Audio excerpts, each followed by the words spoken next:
Watch this.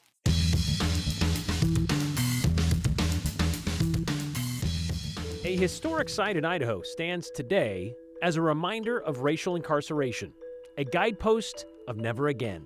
However, survivors of the Minidioka incarceration camp are voicing concerns over the overlap of our country's current immigration policy. Tuning in and turning up an AM radio. It's not the most popular medium these days, we know, but one Idaho station is hoping to offer one large faction of the state's economy a classic way to stay in touch. They were hoping for a simple river route to the Pacific, but then they stepped into Idaho and realized that's not going to be easy. We're taking you back to a group of travelers who take it way back to relive the Lewis and Clark expedition. 45 cents per person per day in 1942 was the amount of money spent per person. I want them to learn the whole story about how a whole community and people were unconstitutionally, unjustly incarcerated because of their race. And I want people to understand that to a certain degree, it's still happening now. In February 1942, 10 weeks after the attack on Pearl Harbor, President Franklin Roosevelt signed Executive Order 9066.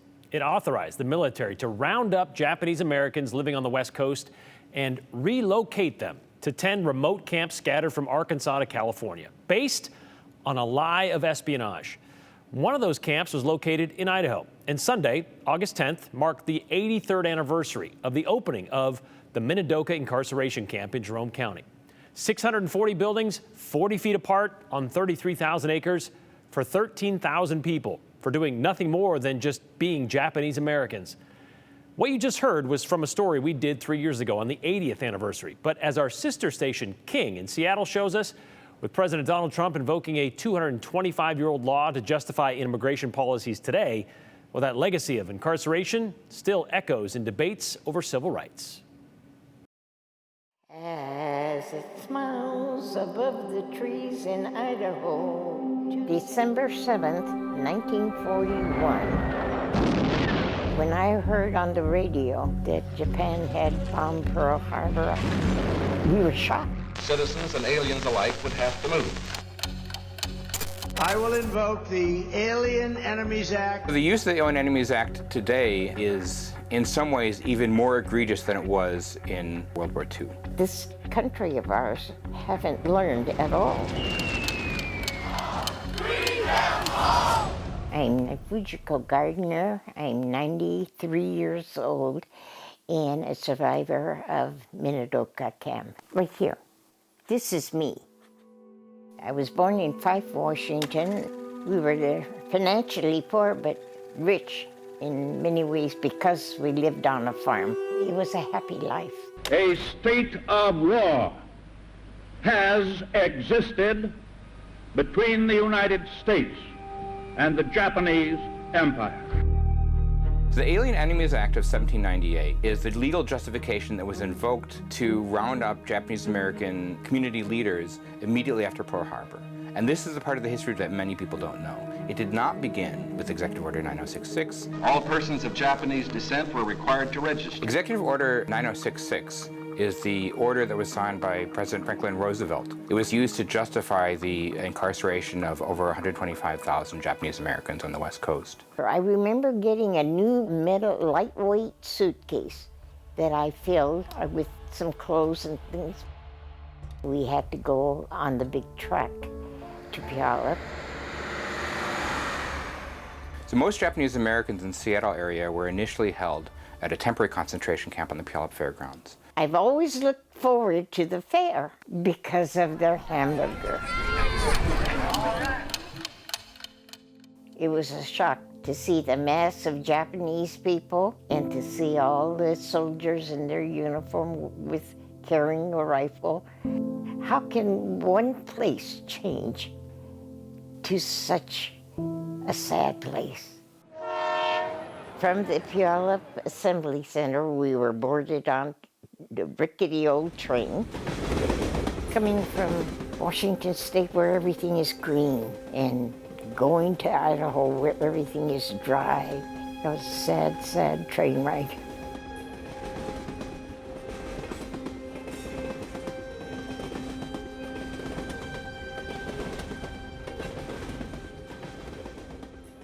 we saw was miles of black barracks. So it was a dismal scene in Idaho.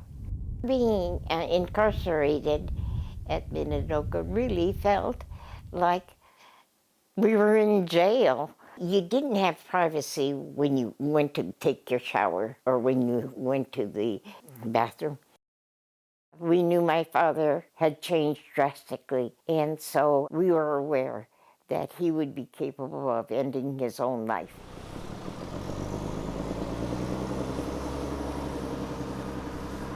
Deep, meaningful, insightful tour led by Kelsey and her grandma. There was also open cracks in the walls, and so the tar paper couldn't keep the dust. My granddaughter is interested in learning more about Minidioka. We've gone to 8 pilgrimages together. I'm a quarter Japanese, so my only connection to the Japanese American community was through my grandma. Walking that space together, it might have just been my grandmother's history, but now that we've experienced together, it's our history and it's my history. The Japanese Americans had made a good example of what immigrants can do for the United States. A dramatic escalation of President Trump's illegal immigration crackdown. This country of ours have not learned anything from the past. I will invoke the Alien Enemies Act of 1798. Today, the Alien Enemies Act is used to designate immigrants as an invading force, as if that we are at war with other nations, other communities whose people are coming to the U.S. for a better life. It is, in some ways, even more egregious than it was in World War II.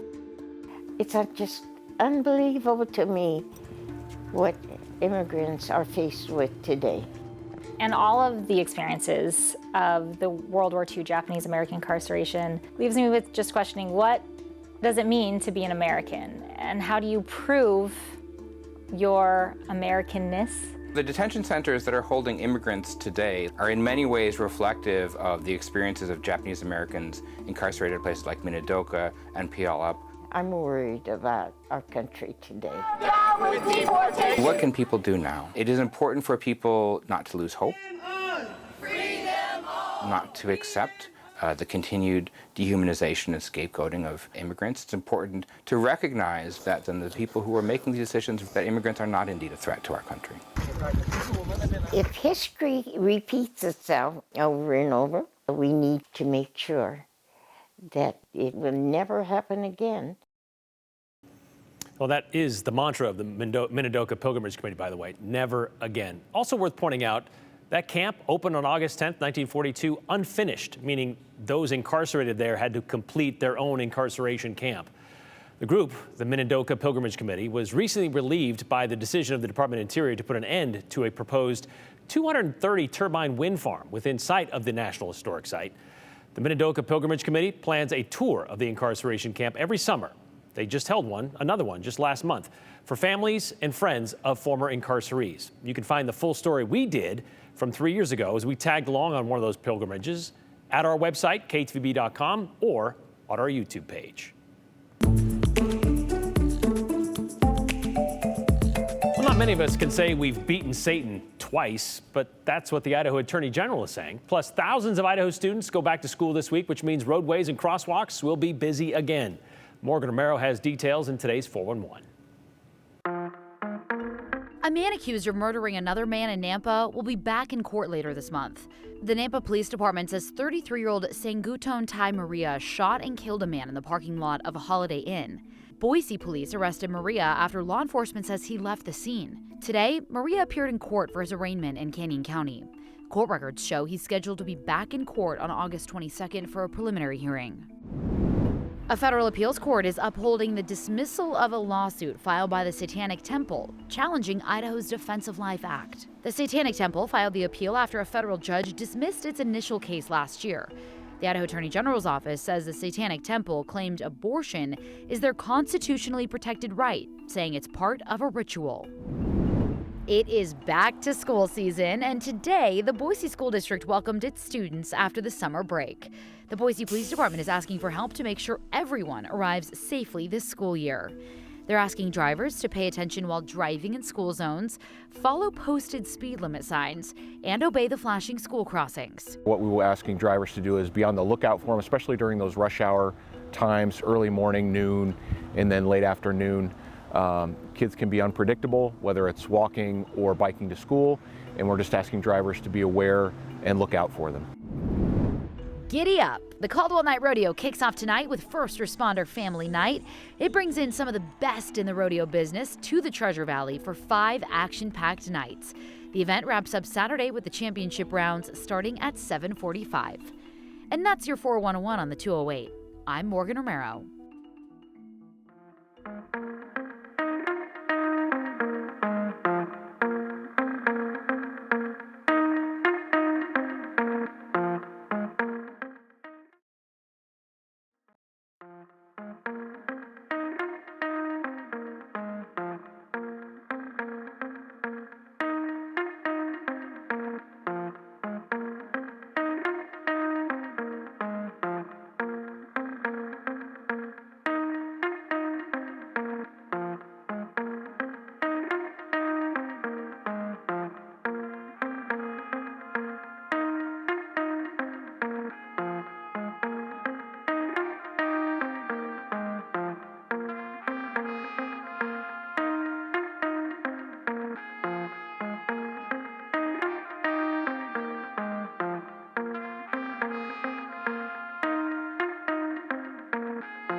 It began with a $2,500 allotment from Congress. Well, after spending $15 million on the Louisiana Purchase. Comprised of 41 men, the Corps of Discovery was led by Meriwether Lewis and William Clark from Virginia. They set off from St. Louis in May of 1804 in a 55-foot keelboat. And after more than a year, the group first stepped foot in what would become Idaho, standing on what we know now as the Lemhi Pass on this day 220 years ago. They came down from the Continental Divide looking for horses. And 5 days later, they met a band of the Shoshone willing to trade. It helped that the chief of that band just happened to be the brother of Sacagawea, who was helping the Corps through the Pacific Northwest. Well, back in 2005, during the bicentennial of that fateful journey that facilitated the westward expansion of the United States, a devoted team of reenactors were in the middle of reliving that whole experience.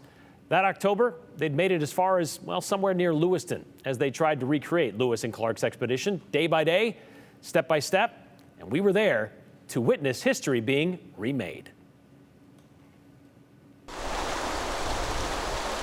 We set out early and proceeded down the river to a bottom opposite the forks of the river on the south side and formed a camp.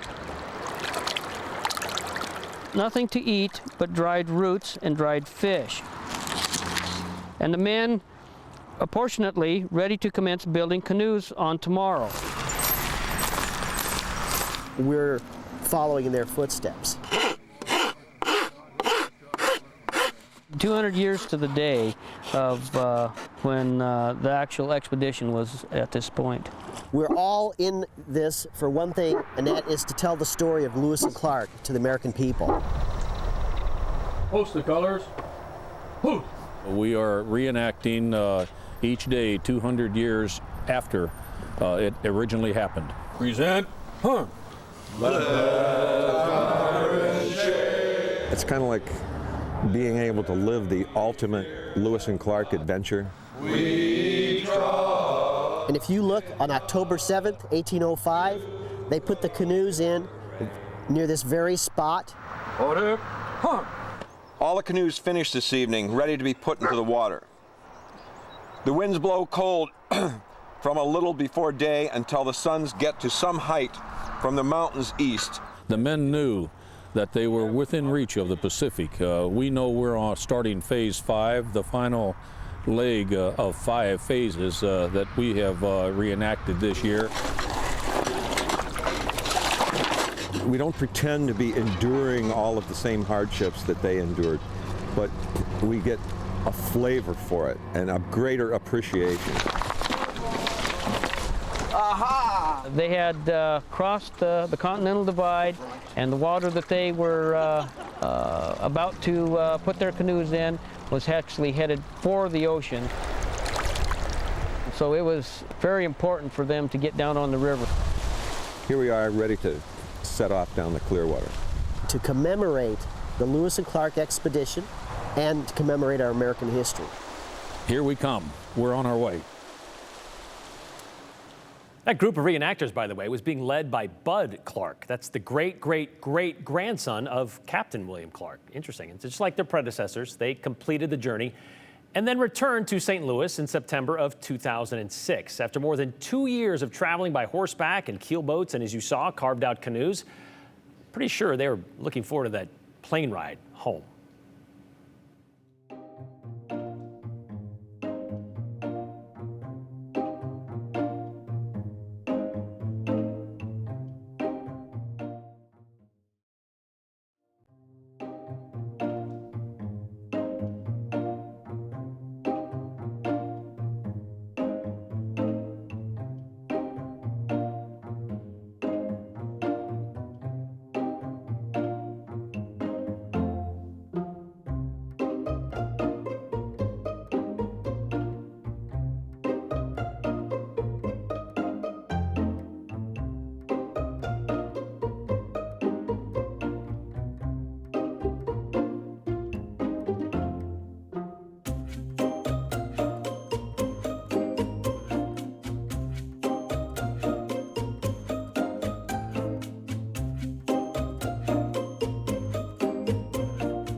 Well, before we had smartphones, before we could put on a podcast or stream a song just on demand at will, we had AM radio.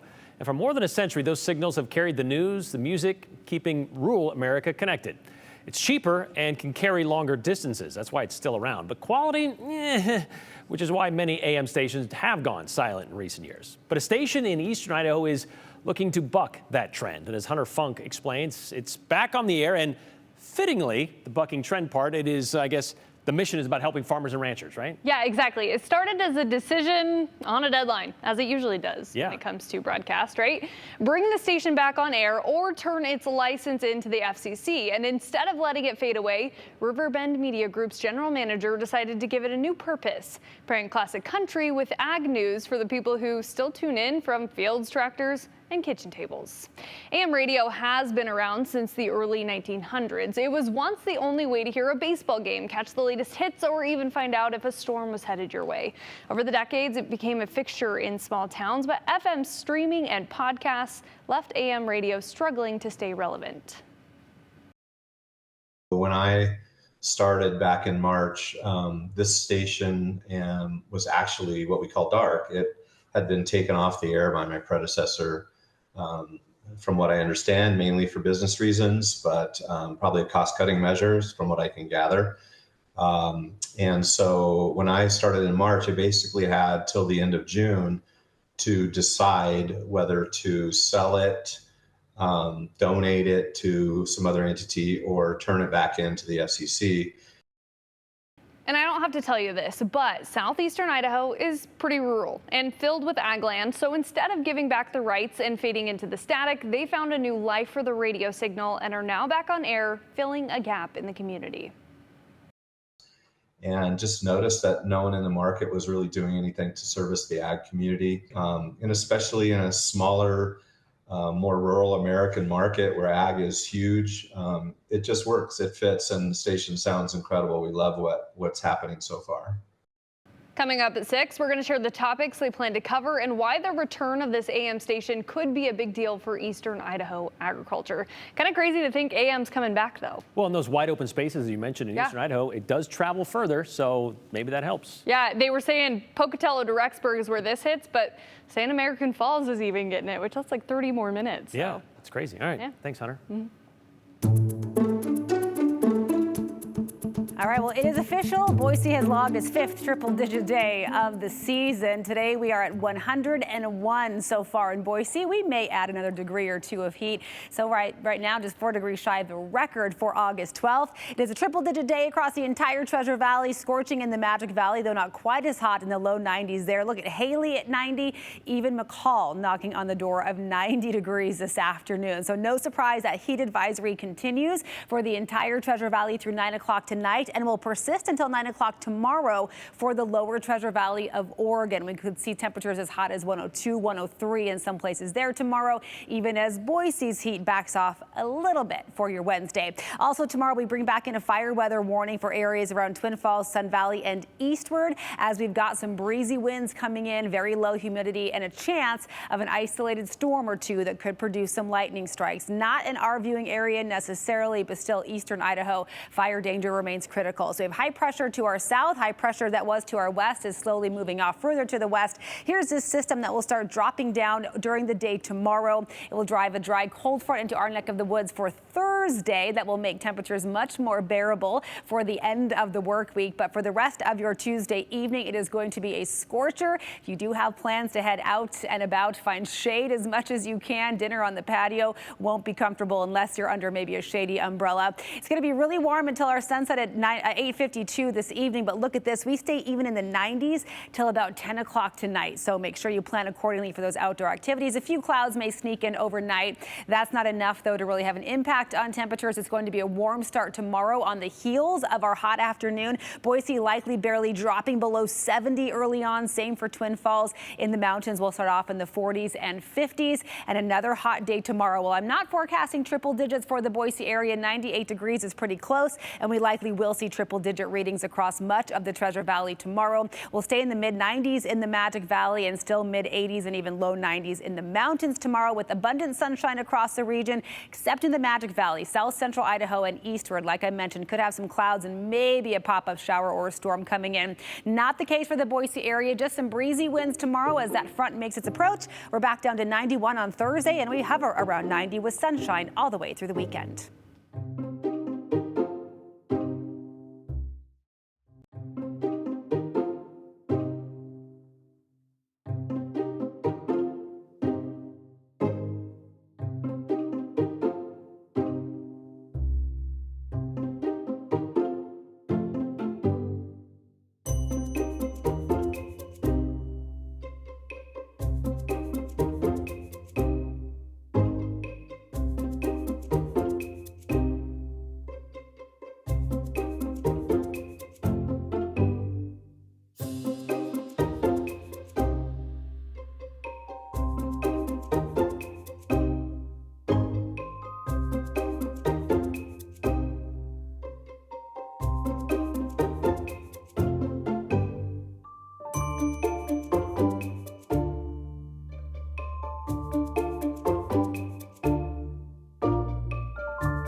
All right, before we leave you tonight, I want to leave you with some breaking news that's happening right now. We have a grass fire growing outside of Boise County that's prompting evacuations. In fact, it's level 3, which is go now for those living in the Wilderness Ranch area.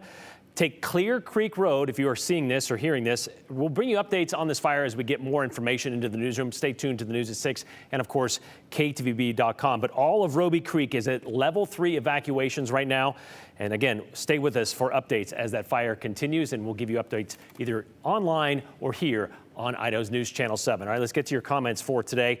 There is nothing equivalent between the incarceration of Japanese Americans and the arrest of people in this country illegally. Placing Japanese Americans in the internment camp should never have happened, says Bill J. See, that's not the thing. I didn't say that. That's the people who are actually in the camps. We're comparing the two. That's not us saying that. That's their story. Meanwhile, the similarity between the World War II internment camps and today's immigration detention centers is not an accident.